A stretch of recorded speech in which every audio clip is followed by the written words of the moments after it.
전미 예수님, 오늘 요한복음 두 번째 시간 함께 하도록 하시겠습니다. 성부와 성자와 성령의 이름으로 아멘. 지금 저희는 요한복음의 이제 첫 번째 머리글을 함께 살펴보고 있는데요. 요한복음은 뭐 크게 나누자면 요 1장 1절에서 18절까지 이제 이거 머릿말로 이렇게 나오고요. 뭐 로고스 창가라고도 하고, 한 처음에 말씀이 계셨다. 뭐 하느님은 말씀은 하느님과 함께 계셨는데 말씀은 하느님이셨다. 뭐 이렇게 하며 요한복음 요 머리글이 이제 창세기의 구조와 비슷하다고 했죠. 창세기도 이제 1장에서 3장까지가 무슨 복음이라고 그랬어요? 원복음이라고 했죠. 그리고 나머지는 그것을 설명하는 구조로 되어 있다. 이것도 마찬가지로 요 머리글을 이제 다 뒤에 것들이 설명하는 구조로 되어 있다. 그래서 실제로 머리글이 먼저 나오지만 사실은 뒤에 쓰고 나서 이 쓴 것들을 정리한 거기 때문에 굉장히 어렵고, 뒤에 있을 모든 이야기들이 이 안에 다 들어가 있다. 따라서 머리글만 잘 이해하고 간다면 뒤에 것들이 이해하기가 그렇게 어렵지 않지만, 머리글을 너무 어렵다고 해서 뛰어넘어가면 뒤에 것도 이해하기가 어렵다. 따라서 저는 이 머리글을 네 부분으로 나누어서 이렇게 하려고 해요. 그러니까 첫 번째는 지난번에 말씀드린 거는 이제 예수님이 뭐로 오신 거예요? 빛으로 오신 거죠. 4절에 보면 그분 안에 생명이 있었으니 그 생명은 사람들의 뭐였다? 빛이었다 라고 나오죠. 그래서 첫 번째는 이제 빛을 통한 구원, 그러니까 두 번째는 또 말씀이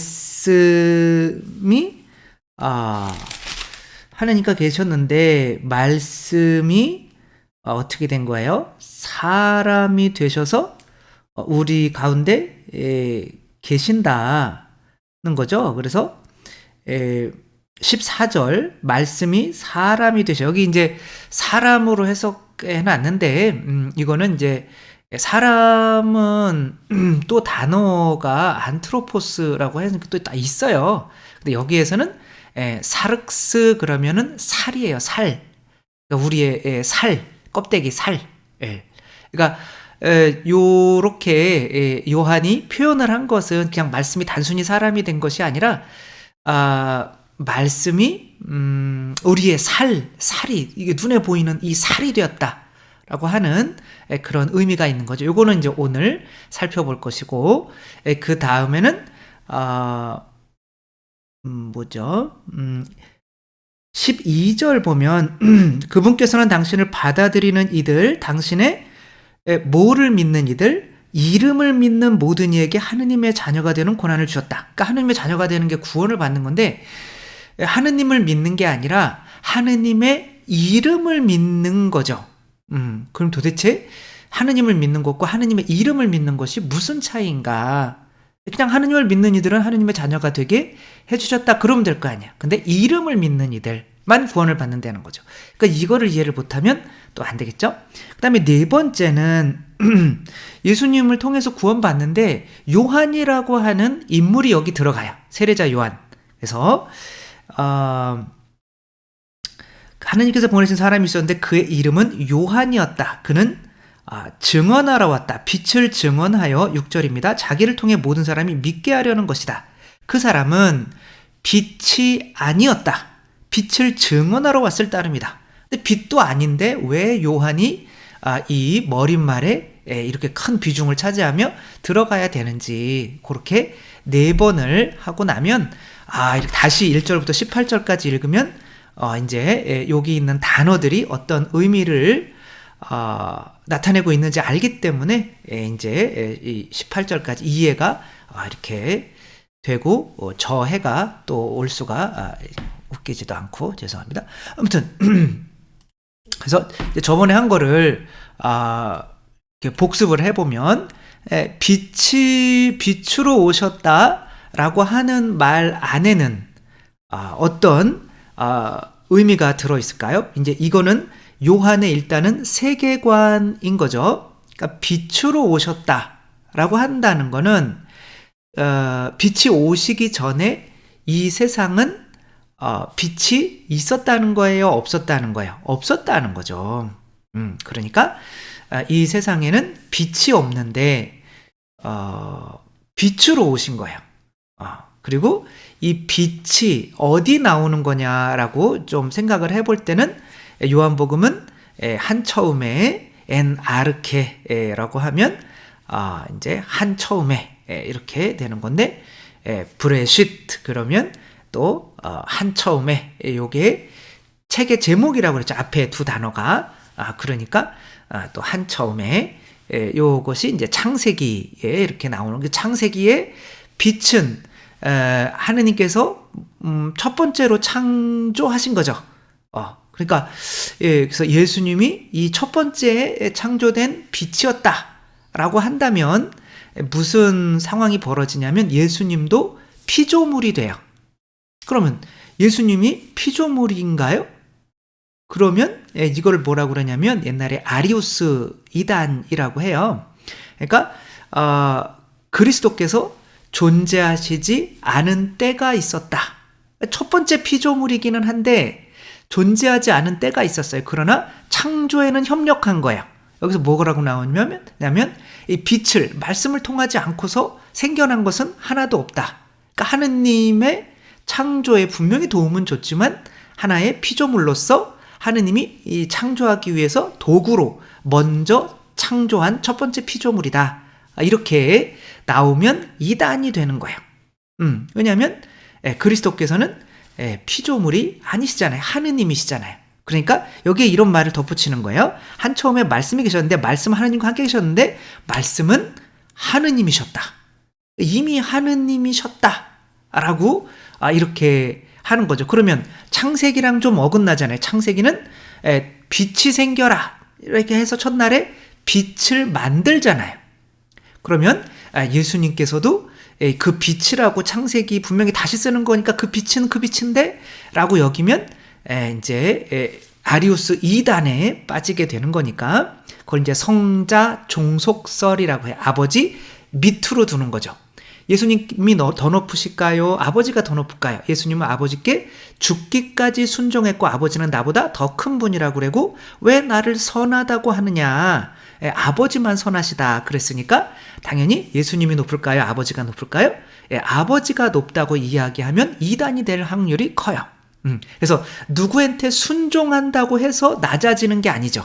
만약에 아내가 남편에게 순종한다고 해서 아내가 남편보다 낮은 건가요? 그게 아니죠. 그거는 일치하는 구원의 원리인 거죠. 그러니까 예수님이 아버지께 순종하지 않으면 일치가 안 되는 거예요. 아버지도 예수님이 없으면 몸이 없이 머리만 둥둥 떠다니는 게 된단 말이야. 그러니까 머리와 몸인 거죠. 그러니까 일치되기 위해서 누구는 머리의 역할을 해야 되고 누구는 몸의 역할을 해야 되는 거죠. 그래서 이제 아리우스 이단은 일단은 이제 안 되는 건데 그러면 빛이 창조되었다라고 하는 것은 어떤 의미로 받아들여야 될까? 이 빛이 창조된 것은 바로 인성을 취하신 거죠. 그러니까 그리스도께서 인성을 취하신 것까지도 태초부터 성모 마리아를 통해서 인성을 취하시지를 않았다면 그거는 예수님께서 이제 태초부터 하느님이셨던 거고 태초부터 또한 인간이셨던 거잖아요. 그러나 하느님이 말씀이 사람이 되셨다, 살이 되셨다 라고 하는 것은 또 하나의 창조란 말이에요. 그래서 예수님을 이야기할 때 예수님 혹은 그리스도라고 이렇게 부를 때는 이 세상에 육신으로 입고 새로운 피조물로서 첫 번째 그러나 피조물로서 세상에 오신 창세기의 빛으로 생각하면 되는 거고 말씀이나 성자라고 일컬을 때는 아직은 육신을 취하지 않은 상태의 본래 하느님을 의미한다고 생각하시면 돼요. 이렇게 나눠 쓴단 말이에요. 그러니까 빛으로 창조, 첫 번째 피조물로 창조돼서 세상에 오셨다라고 할 때는 이제 세상에 그 예수 그리스도 빛을 통해서, 그러니까 빛이라고 하는 거는 우리가 뭔가를 이제 제대로 볼 수 있게 만들어주는 어떤 창조의 어떤 도구가 되는 거죠. 어둠 속에서만 살면 자연적으로 진화를 해서 눈이 생겨가지고 태양을 볼 수 있게 돼서 밖으로 나올 수 있을까요? 아니면 이렇게 동굴이나 이런 데서 살면 빛이 없으면 눈이 저절로 퇴화해서 눈이 사라져 버릴까요? 눈이 사라져 버리죠. 그러니까 이 세상에는 이제 빛을 볼 눈은 있어요. 그러나 빛이 없는 거예요. 어둠만 있는 상태에서 어디로 나가야 될지 몰라서 지금 눈이 계속 퇴화되는 상태예요. 더 이상 빛이 와도 못 볼 수 있는 상태, 그것은 지옥에 가는 상태인 거죠. 그러나 약간은 볼 수 있어요. 그런데 그래서 어디 우리가 탈출할 수 있는 빛이 이렇게 탁 보이면 거기로 우리가 나가서 이 동굴에서 빠져나갈 수가 있는 거죠. 그래서 꽉 막혀 있는데 빛이 하나가 딱 들어온 거죠. 그런데 우리 눈으로 보려면 하느님을 보면 죽잖아요. 그러니까 우리가 감당할 수 있는 능력만큼 인성을 취해서 오신 거죠. 그 빛이 육신으로 감싸여져 있다고 생각하시면 되는 거죠. 타볼산에서, 높은 산에서 변모할 때 당신 안에 있는 이 빛이 조금 드러나죠. 그때 3년 동안 예수님을 쫓아다녔던 이 제자들도 막 까무러친단 말이에요. 그러니까 잠깐 그분의 어떤 신성을 보기만 해도 까무러치는 거죠. 그러니까 우리가 하느님이신데 이제 빛을 통해서 이렇게 오셔서 그 빛이 어떻게 이 창조를, 하느님의 창조를 돕느냐면 이 마더 데레사 이야기 했었죠. 마더 데레사가 빈민굴에 갔을 때 이 등불을 켜놨을 때 이 사람들이 자기 자신과 자기 자신의 처지를 보게 되는 거죠. 그러니까 자기 자신의 처지, 거울을 본다는 거는 거울만 보는 게 아니라 내 거울을 볼 때 잘 다듬어진 머리, 저처럼 잘생긴 얼굴, 죄송합니다. 아무튼 이런 이미 모습을 하고 있는 거야. 그래서 끌러지를 안 했어. 그러니까 거울을 보고 있는 것으로 하는 게 아니라 그 거울 안에서 나의 완성된 모습을 보고 있는 거죠. 그러니까 그 거울을 통해서 머리도 빗고 수염도 깎고 끌러지 셔츠도 이렇게 잘 입고 이렇게 하는 거죠. 저는 지금 거울을 안 보고 온 상태인가 봐요. 그러니까 그런 어떤 모델이 없으면 오랑우탄도 어떤 아주머니가 키웠는데 이게 나무를 탈 줄 모르는 거예요. 그래서 아주머니가 밧줄로 이렇게 매가지고 자기가 올라가는 걸 보여주니까 오랑우탄이 그때서야 올라가는 거죠. 그러니까 빛이 없으면 우리가 어떻게 살아야 되는지 모르는 거예요. 그러니까 부모님이 계셔요. 근데 부모님이 둘 다 걸을 수가 없어요. 그러면 부모님만 보고 산 얘는 부모님의 사랑을 받아도 이 부모님이 걸을 수 없는 걸 보고 나도 걸을 수 없구나라고 해서 얘도 두 발로 걸을 수가 없게 돼요. 그러니까 부모님이 보여주는 것만 할 수 있는 거죠. 늑대한테 큰 애는 나는 네 발로만 걸을 수 있는 거구나. 그럼 네 발로 걷고 두 발로 일었을 생각을 못 하는 거죠. 내가 두 발로 서고 싶다 이런 욕구도 누군가가 우리와 똑같은 처지의 이분인처럼 나도 할 수 있어 라는 믿음이 생겨야 그만큼 할 수가 있는 건데, 이 사람도 이 등불을 켜놓고 간 것을 보면서 그래, 이렇게 등불을 켜주는 게 바로 나도 이렇게 알코올 중독 막 이렇게 해서 집에 이렇게 있는 것보다 뭔가 더 나은 삶으로 나아갈 수 있다는 것을 확신하고 그렇게 10년 동안 변화해서 당신이 켜놓고 간 그 불빛이 내 마음 안에서도, 내 삶 안에서도 아직도 빛나고 있습니다. 그리고 건전한 사람이 되어 있는 거죠. 이렇게 창조를 위해서 빛을 보내신 거죠. 그러니까 이 세상은 다 어둠인 거야. 다 지옥 갈 처지인 거란 말이에요. 그러니까 이 동굴 속에 있으면은 아무도 더 이상은 이제 눈이 사라지면 더 이상 빛이 나타나도 빛을 볼 수 없는 이제 그런 상태인 거죠. 그러나 이 지상에 살고 있으면, 그리고 가룟 유다처럼 아예 눈을 그냥 감아버리지 않는 이상은 빛이 오면 어느 정도는 내가 빛과 어둠 속에서 어디에 머물 수 있을 건지, 그냥 저 등불을 꺼버릴 건지, 이스라엘 백성처럼 예수님을 죽여버릴 건지, 아니면 예수님의 삶을 따라서 나도 살려고 할 건지를 결정을 해서 거기서 이제 그렇게 따라가는 사람은 구원을 얻을 수가 있게 되는 거죠. 이것을 뭐라고 그러는 거예요? 창조라고 하는 거죠. 새로운 아담의 창조. 우리는 이제 창조될 수 있는 어떤 조건은 가지고 있는 거죠. 흙인 거죠. 그런데 그 어떤 모델이 있어야 될 거 아니에요. 그렇죠? 그게 빛으로 오신 예수 그리스도, 그리고 그것을 우리가 선택을 하게 되는 거죠. 그러니까 마치 이 불빛, 이 빛을 따라서 올라오는 그 오징어. 그래서 누군가가 오징어가 됐다. 나는 빛을 좋아한다. 예수님의 십자가의 사랑으로 나도 나아갈 거다. 이게 인간의 모델이다. 빛이다. 라고 예수 그리스도를 닮으려고 나아가려고 결심한 사람은 오징어가 돼서 이렇게 걸려드는 거죠. 그러면 하늘나라로 가는 거고, 나머지 물고기들은 본래대로 그냥 어둠 속에서 지옥으로 가게 되는 거죠. 이것을 심판이 되는 거죠. 따라서 요한복음은 이렇게 이원론이다. 이거 맞아요, 틀려요? 맞는 거죠. 그렇죠? 그러니까 여러분들은 뭐가 돼야 돼요? 오징어가 돼야 된단 말이에요. 오징어, 피대기 오징어는 아닐지라도 아무튼 우리가 예수 그리스도의 빛을 좋아하는 사람이 되어야 된다. 그렇게 빛을 좋아함으로써 재창조돼서 우리가 이제 또 다른 그리스도가 돼서 이제 하늘나라에 들어갈 수 있게 되는 거다. 그래서 여기서 이제 빛으로 오셨다라고 할 때 빛은 항상 뭐를 생각하시면 되냐면 빛을 이렇게 창조라고, 이렇게 재창조, 빛을 통해서 우리가 창조된다라고 생각하고 이렇게 넘어가면 되는 거고요.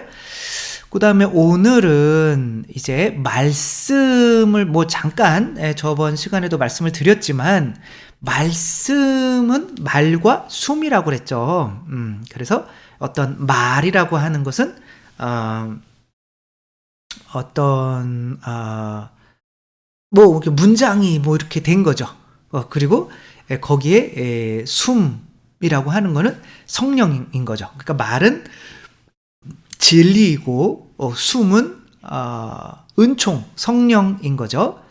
근데 이제 이때 요한복음을 쓸 때의 연도가 한 80에 서기 80에서 한 90, 어떤 분들은 거의 서기 100년까지도 이야기하시는 분이 있는데, 그러니까 예수님이 돌아가시고 나서 30년에 돌아가셨다고 치면 한 50년 이상 지난 다음에 이 복음서가 쓰여진 거죠. 그러니까 예수님이 돌아가시고 나서 어떤 그래도 구원에 대한 신학이 요한이 50년 동안 묵상하고 쓴 거란 말이에요. 그러니까 내용이 어마어마하게 깊을 수밖에 없고 우리로서는 어려울 수밖에 없지만 실제로는 이것이 교리가 되는 거죠.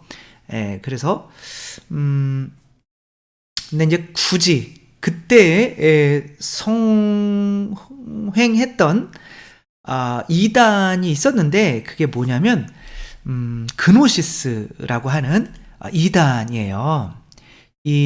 정말 좀 이상하죠, 그렇죠?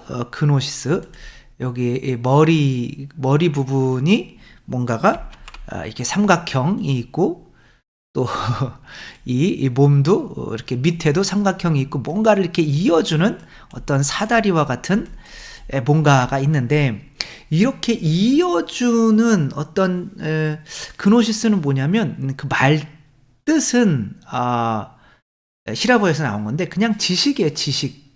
근데 이제 우리가 뭐라고 그러냐면 영지주의다 그래요. 영지라고 하는 것은 영적인 지식이란 말이에요. 영적인 지식. 그걸 이제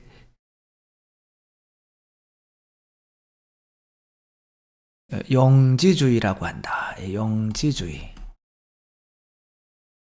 근데 이 영지주의 때문에, 그노시스 때문에 그 요한복음이 이제 요한복음과 이제 서간을 쓰게 된 거죠. 요한이.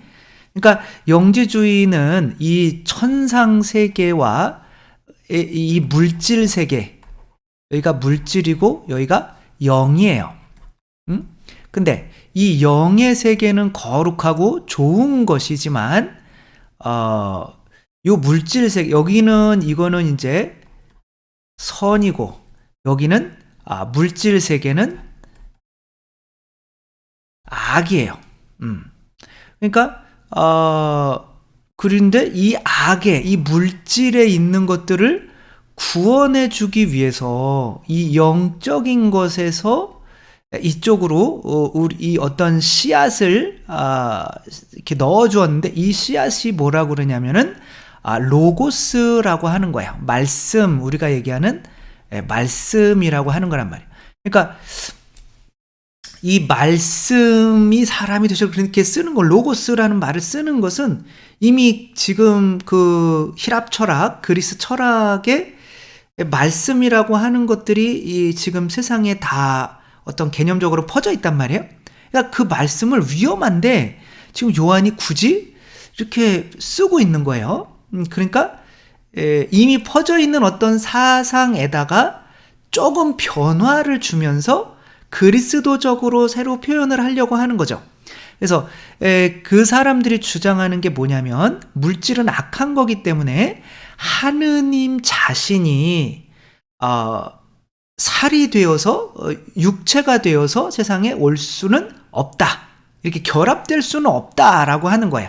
근데 씨앗은 좀 떨어뜨려서 그 말씀의 씨앗을 이렇게 마치 요거 보면 편하실 것 같아요. 이제 우리 안에는 이런 연꽃이 있잖아요. 연꽃의 어떤 씨앗은 이제 그 진흙탕 속에 있는 거잖아요. 그러니까 말씀의 씨앗이 하늘에서 떨어져서 이게 이어주는 역할을 하는 거죠. 그러니까 이게 그들에게는 신은 아닌 거예요. 근데 인간을 구원하는 방식인 거죠. 그러니까 하늘에 있는 천상 말씀이 그 중간에서 떨어져 있어서 이것을 내가 키워내면 이 안에 있는 지식들이, 내가 어떤 깨달음을 얻게 되면, 천상적인 진리를 얻게 되면, 뭐 그런 거죠. 가진 자는 더 가지게 되고, 이 온 우주의 원리는 사랑이고, 뭐 이런 것들이 지금 말해지고 있는 뭐랄까 그런 거랑 비슷해요. 뉴 에이지인 거죠. 막 우주의 어떤 원리, 뭐 이런 거를 우리가 깨닫게 되면 우리가 영적으로 구원된다라고 하는 게, 그래서 지식, 깨달음, 지식이 영지주의인 거예요. 근데 말씀이 이해한다 이거예요. 그러나 그 말씀이 곧 하느님이셨다 그러는 거예요. 그러니까 그들을 대적하려면 요한이 어떤 식으로 써야 되는 거냐면, 예수님이, 하느님이 진짜 살이 됐다, 인간의 살, 물질이 됐다라고 쓸 수밖에 없는 거죠. 그러니까 그들의 로고스라고 하는 사상을 이용하면서 그 말씀을 통해서 구원받는 원리는 그대로 이용을 하고 있는 거죠. 그래서 말씀, 근데 요한복음의 이 말씀, 그래서 우리가 이 지상세계에 있는데 이 지상세계에서 다시 천상세계로 갈 수 있는 이 깨달음을 얻게 해주는 이 말씀은 곧 하느님이셨다라고 이렇게 쓰고 있는 거죠.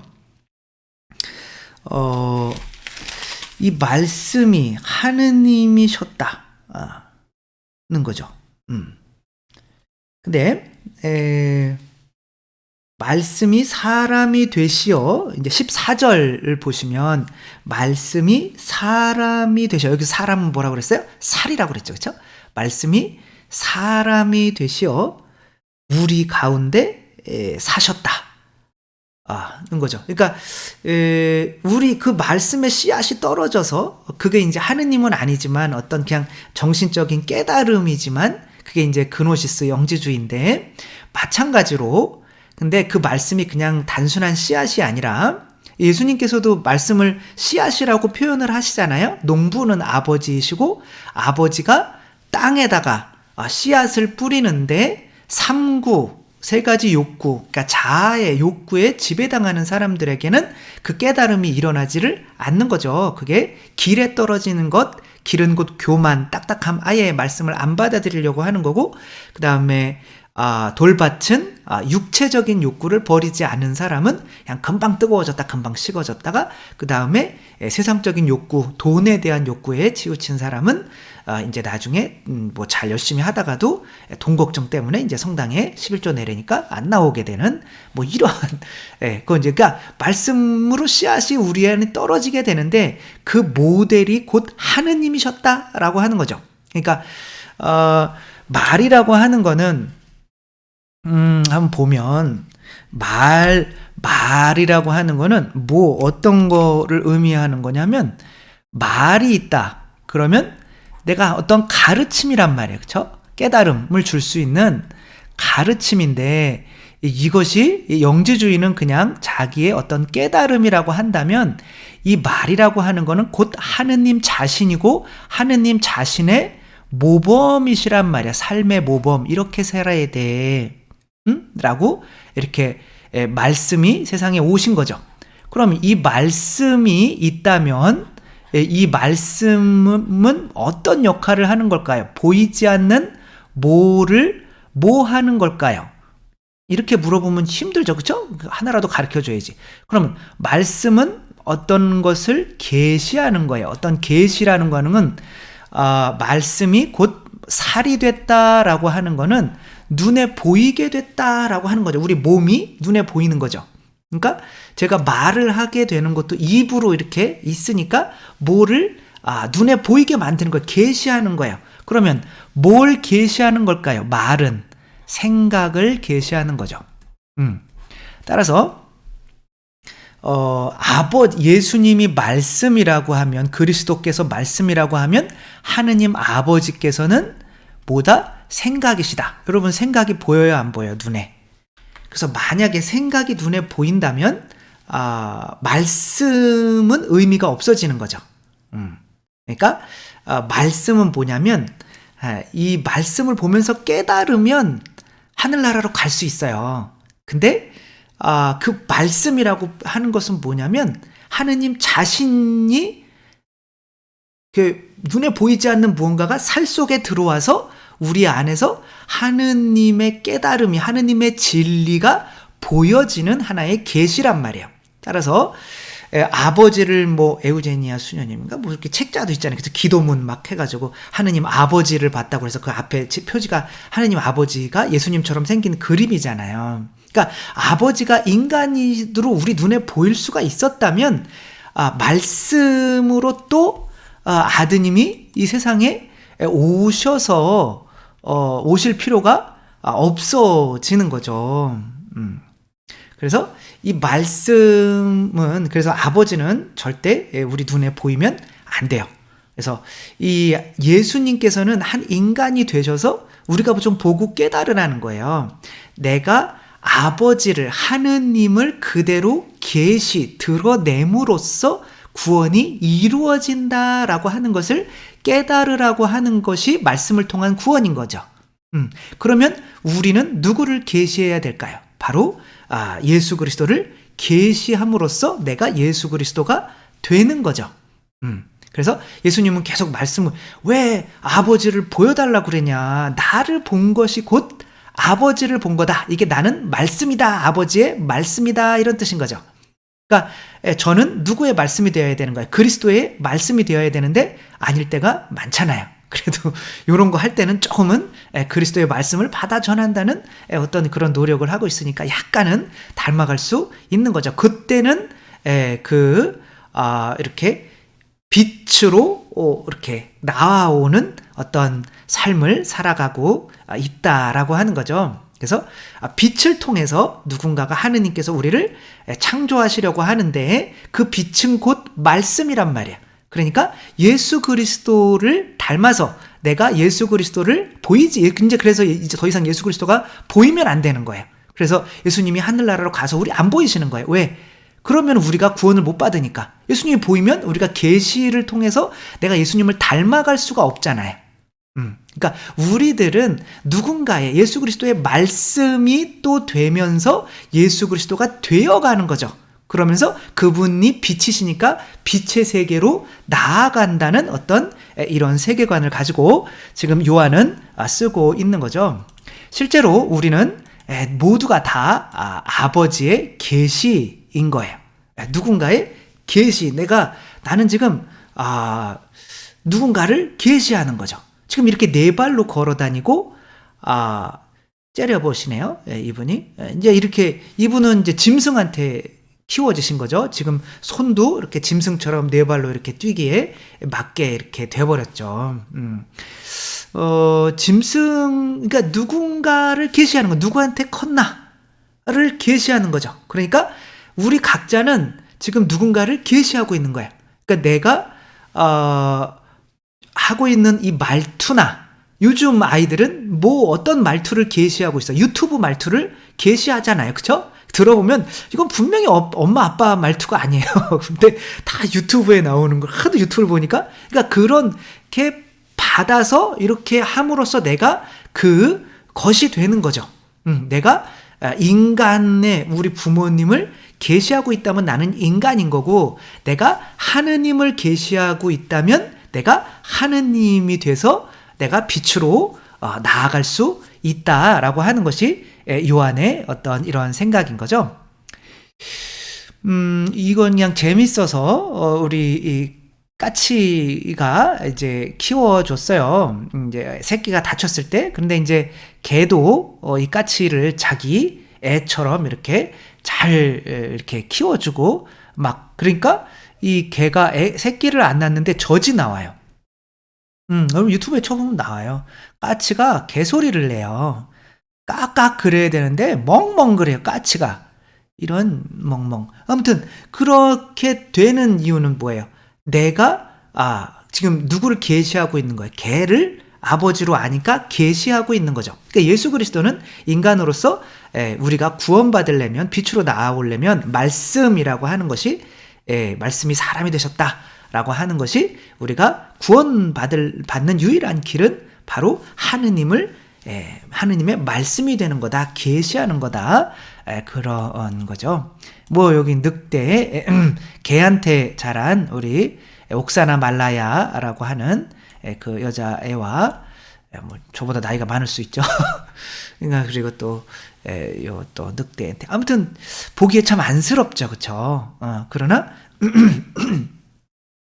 이것도 누구한테 키워졌느냐가 계시되는 거고 이렇게 키워졌으면 인간이랑 사는 것이 아니라 그러면 오히려 더 고통이 되는 거죠. 그렇게 키워준 것들과 함께 살아야만 그나마 거기서 그들의 행복을 누릴 수는 있는 거지만 우리가 더 인간의 행복을 관계 안에서 누릴 수 있는 거를 아니까 이 사람들이 이렇게 사는 것이 불쌍해 보이고 굉장히 거북해 보이는 거죠. 하는 우리도 마찬가지인 거죠. 나는 내가 존경하는 이 세상 사람들을 계시하면서 살면 안 된단 말이에요. 하느님의 자녀는 하느님을 계시하면서 살아야 되는 거죠. 그래서 나를 본 것이 곧 그리스도를 본 것입니다 라고 감히 이야기하다가는 욕을 많이 먹겠지만 그래도 그렇게 살아야 내가 빛으로 나온다는 거죠. 이 인간이 뭔데 감히 이렇게 물 위를 걸으려고 그러냐, 이 교만한 베드로야. 이렇게 설교를 하시는 분들도 있어요. 이게 말이 됩니까? 지금 베드로는 누구를 계시하고 있는 거예요? 그리스도를 계시하고 있는 거죠. 이게 바로 빛으로 나아가는 방법이라는 거예요.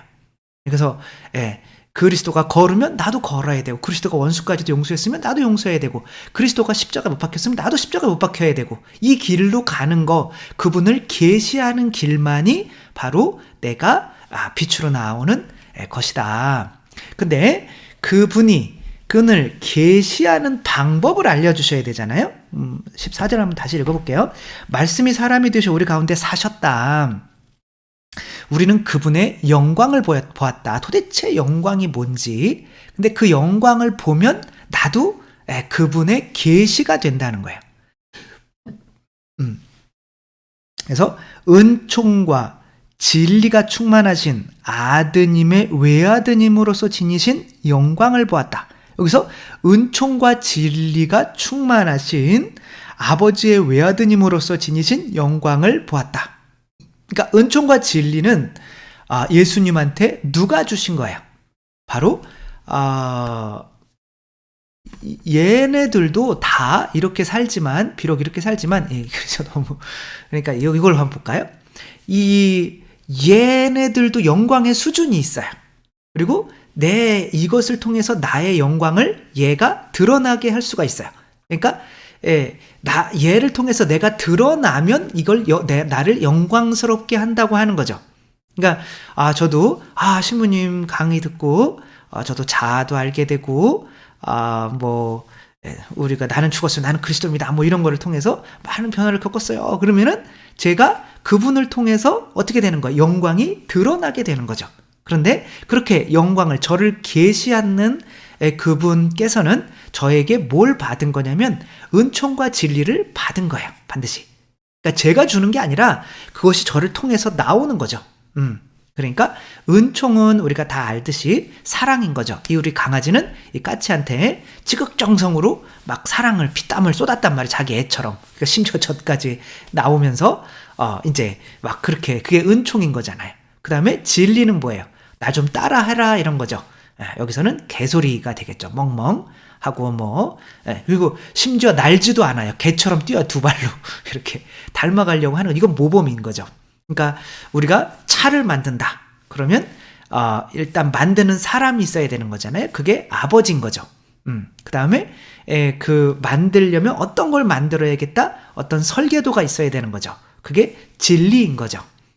그 다음에 그거를 만들기 위해서 땀을 흘려야 되는 거죠. 그걸 은총이라고 하는 거죠.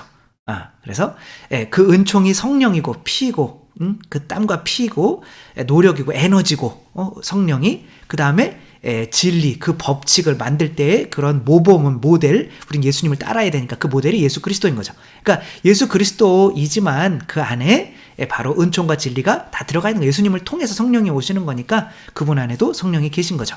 그러니까 은총과 진리가 충만하게 왔다는 것은 예수님이 아버지를 계시하기 위해서 아버지로부터, 그래서 예수님이 그러는 거예요. 아버지도 진리가 오셨다라고 하는 건 어떻게 예수님이 표현하세요? 나는, 요한복음에 다 나오는, 나는 아버지가 말씀하시는 대로만 말할 뿐이다. 그리고 아버지가 하시는 것을 보고 나도 그대로 따라서 할 뿐이다. 이거 똑같은 거죠. 까치가 걔가 하는 거를 그대로 보고 따라하는 거잖아요. 이게 그 영광을 드러내는 길인 거잖아요. 그러니까 그게 진리. 은총은 뭐야? 아버지께서 나에게 성령을 부어주셨다. 아버지께서 나에게 다 부어주셨다. 한량없이 성령을 부어주셨다. 이게 은총인 거죠. 그러니까 그 은총과 진리를 받음으로써 내가 뭐가 되는 거예요? 그분의 계시가 되면 그분의 영광을 드러내는 거고, 그것이 바로 빛으로 나오는 길, 새로 창조되는 길이다. 그런 의미인 거죠. 이것을 보면 이제 쉽게 더 이해를 하실 수가 있을 것 같은데, 피노키오 우리가 잘 알죠. 피노키오는 이렇게 아버지가 만들었어요. 인간으로 만든 게 아니라 이제 만들었어요. 근데 아직은 인간이 아닌 것 같아요. 나무 토막이 아닌 거죠. 아직은 아버지와 같은 어떤 모습을 드러내고 있지를 못해요. 그러니까 아버지의 영광을 드러내고 있지를 못한 거죠. 그러니까 뭘 충분히 받지 못한 거예요. 은총과 진리를 충분히 받지 못한 거예요. 그리고 그런 이유는 아직은 내가 그냥 얘가 이렇게 막 서커스, 학교에 가기 싫어하고 서커스 가고 막 어른들처럼 술 마시고 놀고 막 이런 것만 좋아하니까 이제 나도 인간이 되고는 싶은데 그 내 안에 있는 욕구를 충족시키는, 지금으로 얘기하면 뭐 게임만 하고 싶고 유튜브만 보고 싶고 막 그런 거죠.